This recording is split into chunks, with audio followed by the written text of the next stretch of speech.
مسئلہ یہ ہے کہ جو سسٹم کے اوپر ہے وہ امام ہے یا نبی ہے.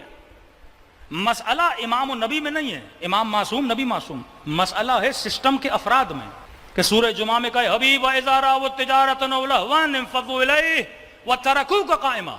اے حبیب جب یہ تجارت کو دیکھتے ہیں، جب یہ لہو و لعب کو دیکھتے ہیں، تجھے چھوڑ دیتے ہیں. وترکوک، تو کھڑا ہوا ہے. آج بھی امام زمانہ کھڑے ہیں، امام کبھی بیٹھتا نہیں.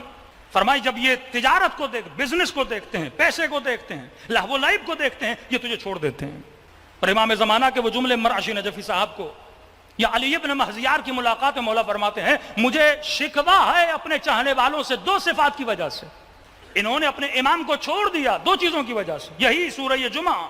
آج ہدف دو ہیں، یا پیسہ بناؤں یہ فکر ہے، یا فکر یہ ہے کہ پیسہ بنا لیا اب خرچ کہاں کروں، یا صبح سے شام تک پیسے بنانے کے پیچھے ہوں اور جب پیسہ آ گیا تو صبح سے شام تک اس فکر میں ہوں کہ پیسہ میں نے لگانا کہاں ہے. اور دشمن دونوں ذرائع بناتا ہے، پیسے بنانے کے ذریعے بھی دیتا ہے، اور جب آپ کے جوان آپ کی نسلیں پیسے بنا لیتی ہیں پھر وہ ذریعے بھی بناتا ہے کہ تم نے پیسے کہاں خرچ کرنے ہیں. ہمارے یہاں کچھ ایسے امیر بھی ہیں جن کو پتہ بھی نہیں کہ ہماری دولت کتنی ہے. ایک بزنس کمیونٹی کے تھے اور کہنے لگے افریقہ میں مولانا میرے پاس تو پیسہ اتنا ہے مجھے پتہ ہی نہیں میں خرچ کہاں کروں. میں نے کہا اب ہمیں دیں، ہم آپ کو بتاتے ہیں خرچ کہاں کرنا ہے. آج ایسے لوگ جن کو پیسہ اتنا لیکن پتہ نہیں خرچ کہاں کریں، پھر خرچ ایسی جگہوں پہ کرتے ہیں وہ لہو و لعب، اپنی عیاشیوں میں، اپنے شوق کو پورا کرنے میں، لوگوں کے دکھاوے میں. فرمایا نہیں، اس سسٹم کے اندر ہو تو یہ بھی اہل بیت بتاتے ہیں. وہ یہ نہیں کہتے دنیا سے فائدہ نہ لے، اہل بیت یہ نہیں کہتے گاڑی نہ لے، کہتے گاڑی پہ تو سوار ہو جا، گاڑی تجھ پہ سوار نہ ہو جائے. دنیا کی سواری تو نے کرنی ہے، دنیا تیری سواری نہ کرے. صلوات پڑھے محمد و آل محمد. اب دیکھیے چند مثالیں دے رہا ہوں، یہ سسٹم کو کینسر کیسے لگا، یہ بیمار کیسے ہوا رسول خدا کے بعد. بیسک وجہ بنی محبت اور بغض کے رد و بدل کی. کہ امیر المومنین کے بعد جب امام حسن نے لوگوں کو دعوت دی، امیر شام نے لوگوں کو بلایا کہ کس کی طرف جانا چاہتے ہو؟ حسن کی طرف. تم نے دیکھا نہیں کہ حسن کے باپ نے پہلی جنگ کی اصحاب سے جمل میں، دوسری جنگ کی صفین میں ہم سے، تیسری جنگ کی نہروان میں ان لوگوں سے جو قاری قرآن تھے، حافظ قرآن تھے. کہ علی نے ہم عربوں کو دیا کیا؟ ایرانیوں سے علی نہیں لڑا، رومیوں سے علی نہیں لڑا، مصریوں سے علی نہیں لڑا، عربوں کو کوئی غنائم نہیں دی ہے. کہ کس علی کی طرف جا رہے ہو؟ تبھی امام حسن نے صلح میں جو آخری شرط بیان کی تھی وہ یہ تھی کہ ممبروں سے میرے بابا علی کا سب بند کر دو. ایک ایسی سوسائٹی جس میں اتنا پروپیگنڈا کہ 70,000 ممبروں سے امیر المؤمنین پہ سب و شتم ہو. 70,000 کا مطلب یہ ہوتا ہے کہ پوری مسلم سوسائٹی، پورا مسلم معاشرہ جو سب کرتا تھا. ہر نماز کے بعد یہ تسبیح بن گئی تھی کہ امیر المومنین پہ سب کرنا ہے. جس طرح شب 19 عمل میں ہے کہ اللہم لعن من قتلت امیر المومنین، آپ ذکر میں 100 مرتبہ پڑھتے ہو خدا اس پہ لعنت کر جس نے علی کو قتل کیا. زیارت عاشوراء میں 100 لعنتیں بھیجتے ہو نا، خدا اسے اس پر لعنت کر جس نے امام حسین کو شہید کیا. 70,000 ممبر کا مطلب 70,000 لاؤڈ، 70,000 کا مطلب 70,000 مسجدیں، 70,000 ٹی وی، 70,000 اسکرینز. یہ اس زمانے کا میڈیا ہے. 70,000 اخبار، امیر المومنین کو سب و شتم. ان سب کے بعد آج اتنے شیعہ ہیں. کیا کیا اہل بیت نے کہ ہم ان میں نہ گئے اور ہم اس نیٹ ورک کا حصہ بنے. یہ کیسی محنت کی اہل بیت نے. ہمیں تو یہ سنایا گیا ہے کہ امام 14 سال زندان میں، ایک امام کو عسکرین میں فوجی چھاونیوں میں رکھا گیا، امام رضا کو نظر بند. پھر ایسا ہوا کیا کہ جس کی وجہ سے آج دنیا میں 400 ملین شیعہ ہیں اور اتنی طاقت کے پاس اندر ہیں. یہ وہ ہڈن نیٹ ورک آف اہل البیت تھا. یہ بھی ایک الزام ہے کہ فتوحات اسلامی میں امام حسن حسین شریک تھے. قطعاً شریک نہیں تھے امام حسن حسین، کسی جنگ میں شریک نہیں تھے. ایران کو فتح کیا تو امام حسن حسین گئے تھے. علماء فرماتے نہیں، جنگ صفین میں امیر المؤمنین امام حسن حسین کو آگے نہیں بھیج رہے ہیں. جنگ صفین میں محمد ابن حنفیہ کو بھیج رہے ہیں. ایک بار دو بار آئے، کہنے لگے بابا علی کہ میں آپ کا بیٹا نہیں، حسن و حسین ہیں اور آپ بار بار مجھے بھیج رہے ہیں.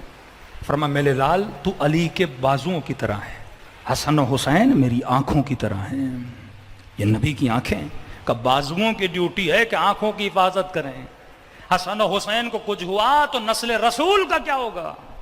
پھر وہ امیر المومنین کے جملے کے جب گھر پہ حملہ ہوا فرمایا صبر کیا. یہ خوف تھا کہ کہیں ان دو بچوں کو کچھ نہ ہو جائے. نسل کی بقا کرنی تھی اہل بیت علیہ الصلوۃ والسلام.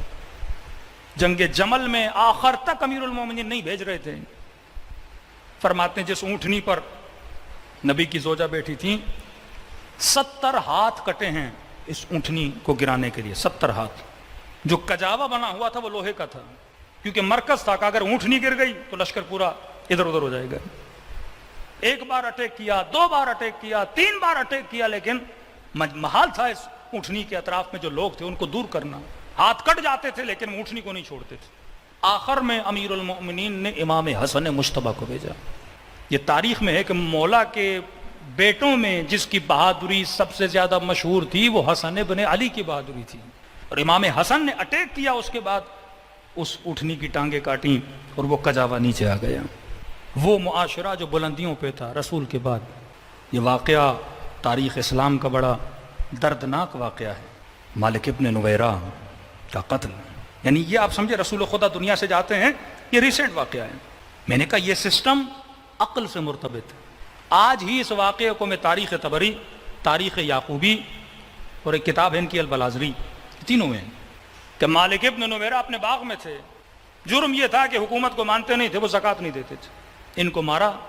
مارنے کے بعد اسی رات ان کی بیوی کے ساتھ زیادتی کی.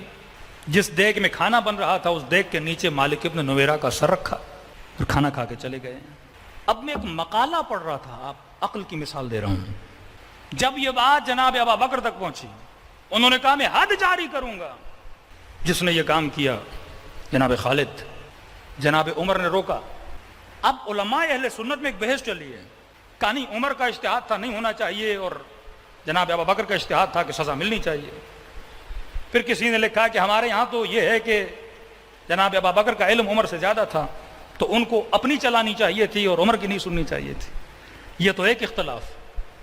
لیکن دوسرا اختلاف جو بڑا عجیب اختلاف ہے، امام حنبل، مختلف اماموں کی بحثیں اس پہ چلی ہیں صرف یہ ثابت کرنے کے لیے کہ مالک ابن نویرہ کی بیوی کے ساتھ جو فعل انجام ہوا، کہا کہ وہ شادی کر کے کیا تھا، حرام تو نہیں ہے. پھر ایک بہت لمبی بحث چلی ہے عدت پہ کہ اس ملک میں عدت کا بڑا چکر چل رہا ہے. کہا کہ عدت میں کیسے نکاح کر لیا. پھر یہ بحث چلی ہے کہ کافر کی بیوی ہو تو عدت ہے کہ نہیں، مسلمان کی بیوی ہو تو عدت ہے کہ نہیں، مرتد کی بیوی ہو تو عدت ہے کہ نہیں. پھر آخر میں یہ ثابت کرنے کی کوشش کی ہے کہ مالک ابن نویرہ کیونکہ وقت کے حاکم کے خلاف تھا تو لہٰذا مرتد ہو گیا تھا، اور مرتد اگر ودہ ہو جائے تو بیوی کی عدت نہیں ہوتی، تو لہٰذا نے نکاح کیا، وہ نکاح صحیح تھا. جب مکتب سے عقل خارج ہو جائے، یہاں آپ آتے ہو مکتب اہل بیت میں. جناب عائشہ کو جب پتہ چلا عثمان کے زمانے میں کہ ایک بندے نے، پیش امام نے، شراب کی حالت میں 2 رکعت نماز کو 4 رکعت میں بدل دیا ہے، اور مجمع میں سے کسی کو جرت نہیں ہو رہی کہ یہ بولے کہ جناب آپ نے صبح کی نماز 4 رکعت کیسے کر دی. اس قدر دبدبا تھا اس معاشرے میں، کوئی بولنے کے لیے تیار نہیں تھا. فرماتے ہیں نبی کی زوجہ خواتین میں سے مسجد میں آتی ہیں، نبی کا وہ چکما جو نبی پہنتے تھے، وہ جوتا، وہ لا کر امت کو دکھاتی ہیں کہ ابھی تک رسول خدا کے پاؤں کے جوتے کا چمڑا خشک نہیں ہوا اور تم نے صبح کی 2 رکعت نماز کو 4 رکعت بنا دیا. پھر وقت کا حاکم بحالت اجبار اسے سزا سناتا ہے. پھر جب حد جاری کرنے کی باری آتی ہے، کوئی آگے نہیں بڑھتا اس خوف میں کہ اگر ہم نے حد جاری کر دی سزا ہمیں ملے گی. اور وہاں پر بھی اگر کوئی آگے بڑھتا ہے وہ علی بن ابی طالب ہیں، اور تازیانہ اٹھاتے ہیں اور ان لوگوں کو مارتے ہیں. 25 سال کے بعد وہ لوگ جنہوں نے علی کو پیٹھ دکھائی، ایسا کیا کیا امیر المومنین نے کہ 25 سال کے بعد اکثریت آرا سے امیر المومنین کو خلیفہ بنایا جاتا ہے. فرمایا جب جسم میں کینسر آ جاتا ہے، جب جسم مردہ ہو جاتا ہے، اب ضرورت تھی امام حسین جب مکے سے نکل رہے تھے، یہ مولا کے جملے ہیں کہ میرا خدا چاہتا ہے میں کربلا جاؤں، میرا خدا چاہتا ہے کہ میں اس گلے کٹنے کی قربانی دوں، کیونکہ مردہ جسم کو بیدار کرنے کے لیے ایک بڑی قربانی کی ضرورت تھی.